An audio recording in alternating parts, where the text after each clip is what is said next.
Lois Branham, l'épouse de Billy Paul Branham, fit dans la stérilité pendant 5 ans après son mariage. Elle n'avait pas d'enfant.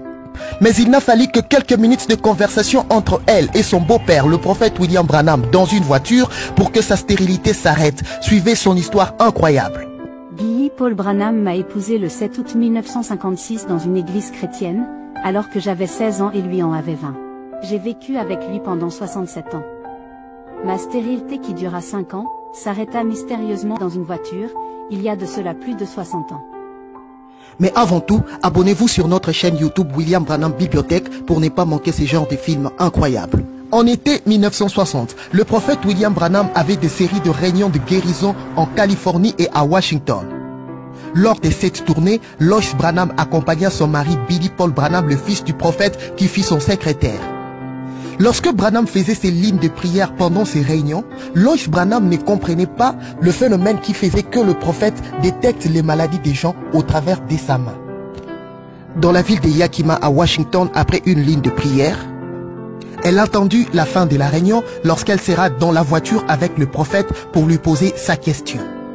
Et une fois dans la voiture avec Branham, elle demanda au prophète, mais qu'est-ce qui se passe réellement lorsque vous tenez la main des gens et que vous détectez leur maladie? Pour la répondre, le prophète va premièrement tenir sa main et lui dit, Lois, tu vois comme je tiens ta main, si tu étais malade ou si tu avais quelque chose, un problème, je vais sentir des vibrations et il y aura des signes qui vont apparaître sur ma main.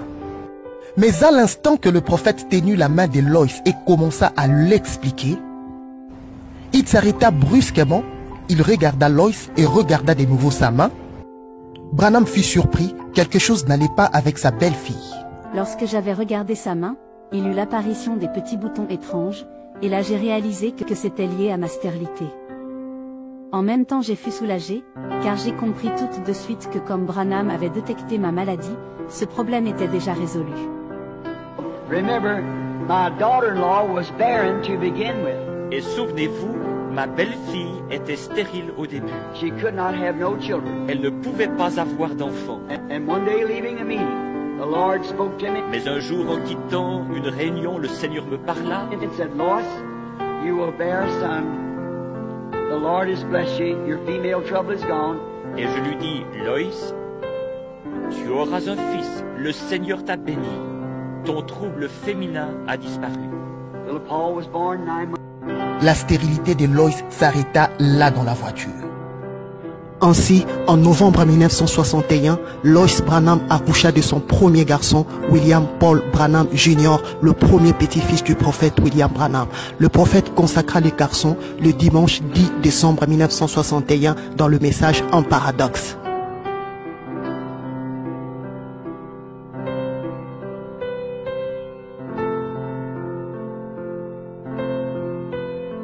Avez-vous un problème de stérilité? Suivez cette prière faite par Branham, et croyez comme moi, qu'au moment que vous écoutez cette prière, votre problème est déjà résolu. She wants a baby. Elle n'a pas d'enfant, elle veut un bébé. About 40 years old. That's certainly not impossible. Elle a une quarantaine d'années. Ce n'est certainement pas chose impossible. They're sitting right out there now, women who are bearing all their life. Il y a, assises en plein dans l'auditoire en ce moment, des femmes qui avaient été stériles toute leur vie And come to the platform like this, and the Lord give them children. et qui sont venues sur l'estrade comme ceci et le Seigneur leur a accordé des enfants. Some of you raise your hand out there that know. Que quelques-unes d'entre vous qui le savent You believe lèvent that la main dans blessing you l'auditoire. have that you feel anyhow has been God answering. Croyez-vous que cette bénédiction que vous avez, que vous ressentez en vous maintenant, c'est Dieu qui a répondu? If God would tell me what your name is so you could name the baby, would you believe? Si Dieu me disait quel est votre nom, pour que vous puissiez donner un nom bébé, croiriez-vous? Then Miss Thompson, you can go home and have your baby and you'll believe it with all your Alors, Madame Thompson, vous pouvez rentrer chez vous et avoir votre bébé, si vous le croyez de tout votre cœur.